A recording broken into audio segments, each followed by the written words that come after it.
Hey, what is going on, Twintendo Nation? Hope you're having an awesome day, or for me at least, awesome night. It is currently 3 AM almost, so I'm going to be a little bit quieter than usual. Definitely don't record videos around this time, as you can tell. But we have a lot of Pokemon news. We had a Pokemon press conference, and they revealed 4 brand new projects. Some are very interesting, some are really interesting, and some are just darn weird, which we'll get onto very shortly. So if you do enjoy today's video, make sure to hit the like button down below and subscribe to stay up to date with everything Pokemon. Right, let's just get into this, guys. First project announced was a Detective Pikachu continuation. No surprises here. The first game was on 3DS. It released quite a while back, at least in Japan exclusively, and then they released a full retail game last year, and I thought it was actually pretty good. I really enjoyed it. I didn't expect to enjoy it as much as I did.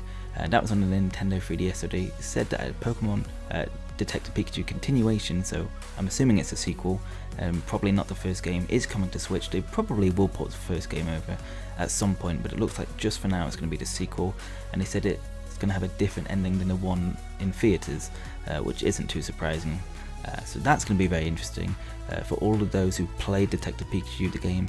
Let me know in the comments what you thought of it. I'm really excited for this. I really enjoyed the first game and I can't wait to play the second one.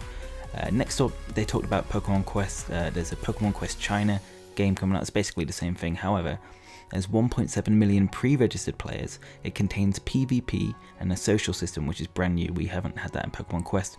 Whether it comes out worldwide, we'll see. I wasn't a biggest fan of Pokemon Quest, but you know, for those who do like it, they should definitely get those features.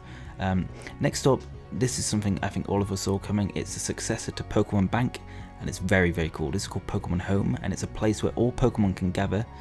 Will be on Nintendo Switch, and most interestingly, on your mobile. It's a cloud-based service and can connect with Pokemon Go, Pokemon Bank from, like, you know, your old games, so from like Ruby and Sapphire onwards, I think.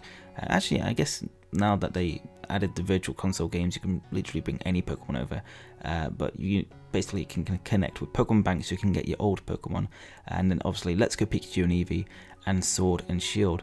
Now the best thing about this, guys, you can trade Pokemon worldwide, so no matter where you are, or with friends nearby, just with your smartphone. So just with the app, you can have all the Pokemon that you've ever used, played, put them onto your Pokemon Home app, and you can just trade them like that.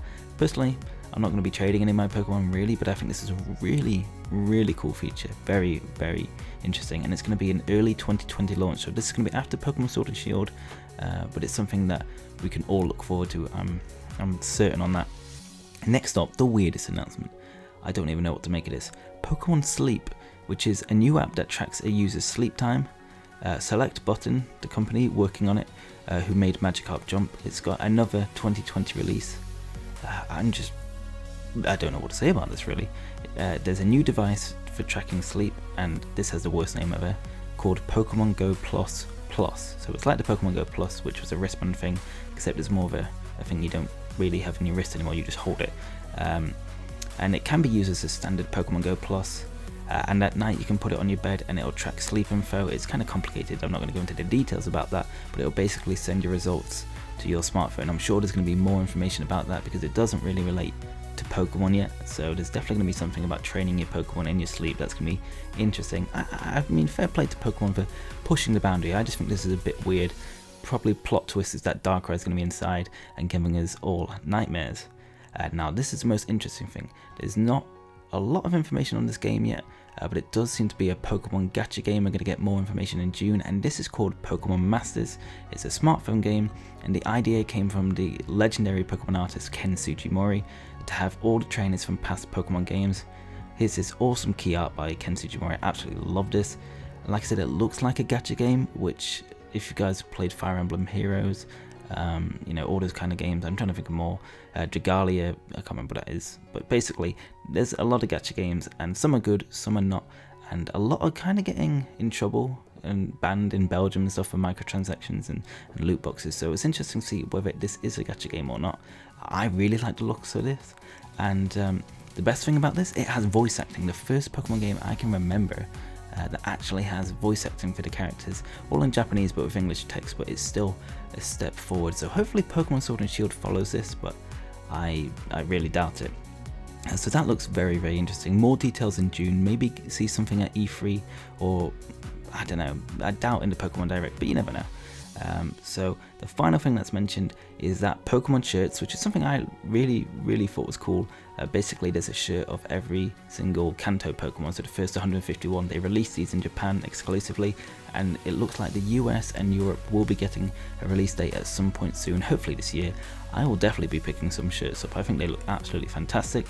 And that was pretty much it. No mystery dungeon, that's what I was holding out for. I think a lot of people wanted Pokemon Conquest 2, Pokemon Snap on Switch, you name it.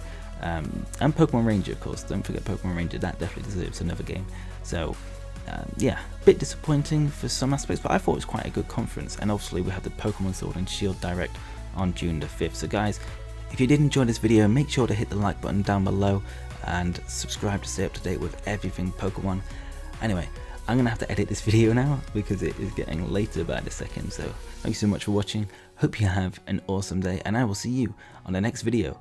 Peace!